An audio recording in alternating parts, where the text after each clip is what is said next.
Միջոց կիրառելու միջնորդություն է ներկայացրել դատարանը։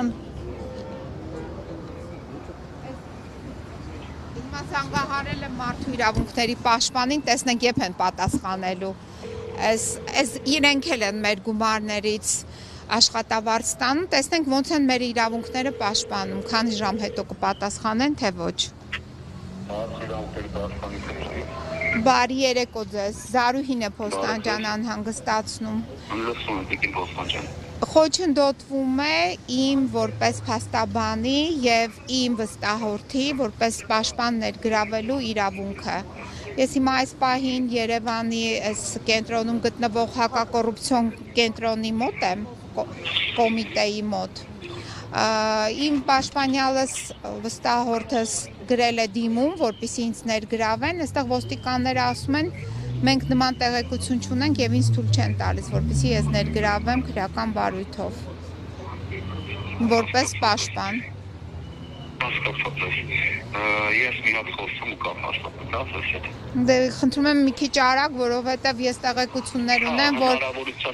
իմ վստահորդս նաև առողջական խնդիր ունի, այստեղ նաև 2 անգամ շտապօգնության մեքենա է եկել։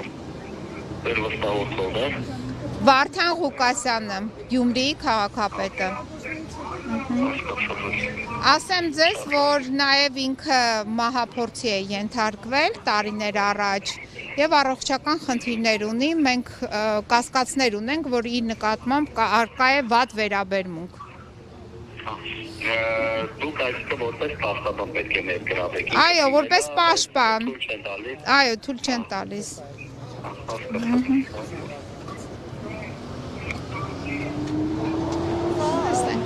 Պաշտպանի թեժ գիծներ։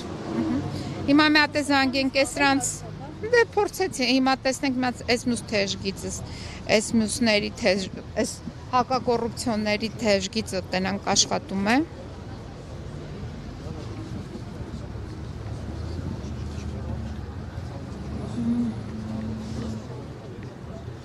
Փոստանջան, այսինքն ասում են քննիչից նման հրահանգ չունեն ձեզ ներս թողնելու։ Դե ասում են չէ, քննիչը տեղյակ չի։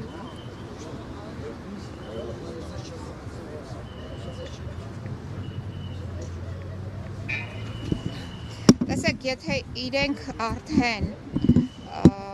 իրենց գործողություններով նշում են, որ իրենք արդար չեն եւ օրինական չեն իրենց գործողությունները։ Եթե խնդիր ունեին առավոտվանից, հեչ պետք չէր, որ գային այդ գրավեին շենքը, այնտեղ վայրագություններ իրականացնեին, կոտրեին, ջարդեին, փչացնեին գույքը, այսինքն եթե անհրաժեշտ էր քննչական գործողություն կատարել, դրա համար կար օրենքով սահմանված կարգ։ Այդ կարգերը չեն պահպանել։ Հիմա եկել են այստեղ, բերել են ուշ ժամին, փաստորեն կարող ենք արձանագրել, որ առավոտվանից մինչև ուշ երեկո, ժամը քանիսն է հիմա, 8-ն է, այսինքն ուշ երեկո մարդիկ ոչ սնվել են, ոչ հանգստացել են, բայց եղել են այս բռնաճնշումների ներքո։ Հիմա ստե ինչ քննություն են անում հայտնի չէ, որովհետև որևիցե կերպ կարիք չկար այստեղ հիմա բերել, այսքան երկար պահել։ Եթե խնդիր ունեն մարդուն կալանքի տանելու, ապա դրա համար շատ արագ ամեն ինչ կարելի էր անել, որը մենք հասկանում ենք, որ խնդիրը իրենց այդտեղ չէ։ Խնդիրը հենց բռնաճնշում գործադրելու մեջ է։ Դա ակնհայտ երևում է։ Ու այս վերջերս անընդհատ մենք առնչվում ենք նման դեպքերի։ Այսինքն ակնհայտ է, որ ոչ թե իրենք վարույթ են իրականացնում, ինչ որ բան պետք է բացահայտեն, այլ ոչ, իրենք իրականացնում են բռնաճնշում, բռնաճնշման գործընթաց։ Զուգադիպությամբ այսօր կրկին Ավարի նստավայրն է հերթապահ հայտնի Արմինե Մելիքսեթյանի, Մասիս Մելքոնյանի դատարանն է ենթադրվում։ Դե տեսեք, Արմինե Մելիքսեթյանը, ուրեմն ես ներեցեք մի քանի տարի առաջ էի այդ տիկնոջը ծանոթացել, այսինքն իր գործունեությանը, թե ինչպես էր նա բաց թողել մի անձնավորության, որը կատարել էր շատ վտանգավոր, այսինքն ապացուցված էր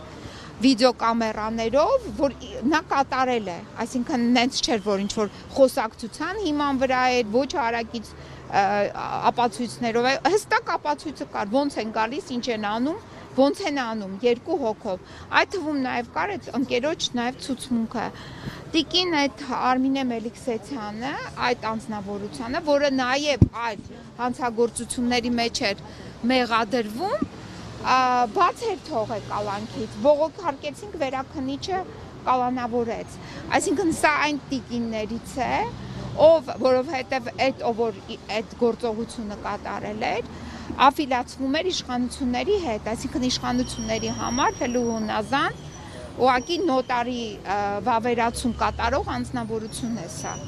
Եվ մենք տեսնում ենք իր վարքագիծը եւ իր գործունեությունը, սա բացարձակ մենք նախորդ իշխանությունների ժամանակ էլ էինք հանդիպել անարդար դատական ակտերին, դատավորներին, դրանցից շատերը նաև շարունակեցին մնալ համակարգում, բայց հիմա այս նորերը, այսպես ասած, նոր սերունդը, ավելի մոդիֆիկացված տարբերակներն են այդ ամեն ինչի եւ մենք ուղղակի բայց մի օր գալու է հատուցման պահը։ Այս նույն մարդիկ պետք է այդ հատուցման պահի հետ առնչվեն։ Եվ հենց այն, գիտեք ինչ, ես հավատացյալ մարդ եմ։ Այո, հավատում եմ, որ անեծքներն էլ են տեղ հասնում։ Այդ նույն Արմինեին անիծել են։ Այսինքն այդ անեծքը հասնելու է տեղ։ Հիմա եթե իրեն են դրել որպես սրտի դատավոր այս գործով, թող մտածի, որ անեծքները շատ լավ հասնելու են տեղ։ Ինչ ուղղակի այդ դատարանն է հերթապահ, հնարավոր է գուցե Մասիս Մելքոնյան։ Գիտեք ինչ, Մասիս Մելքոնյանն էլ մի ես հիմա տեսեք ես իրենց ճանաչում եմ իրենց քաղաքական գործերով, բայց նաև ճանաչում եմ այլ գործերով։ Այս նույն Մասիս Մելքոնյանը մի մարդու, որին ծեծելով դաժանաբար հասցրել է մահվան, այդ ով որ դա կատարել է, դրան մի օր ազատազրկման պատիժ չի տվել։ Այդ գործը հիմա վերաքննիչ դատարանում քննվում է։ Այսինքն տեսեք մի դեպքում այս մարդկանց տալիս են արտոնություններ, այսինքն քաղաքական գործերով ինչ ուզում են իրենց ասածով անում են, մնացած գործերով են իրենք արտոնություն են ստանում, այսինքն մենք ունենում ենք դրա համար համատարած տեսնում ենք սպանությունները ինչ քանակի են հասել Հայաստանի Հանրապետությունում։ Ես մի գործ ունեմ, դիմել եմ այս հակակոռուպցիոն կոմիտեին, քանի հատ հաղորդումներ եմ ներկայացրել։ Այդ կոռուպցիան, որ վխտում է բժշկական համակարգում, բուժաշխատողների շրջանում, կոռուպցիան վխտում է, որևիցե գործ չեմ հարուցում։ Որովհետև այդտեղ պետք չէ, այդտեղ իրանք հետաքրքրություն չունեն, իրենց քաղաքական հետաքրքրությունները քաղաքական պատվերի մեջ է։ Հիմա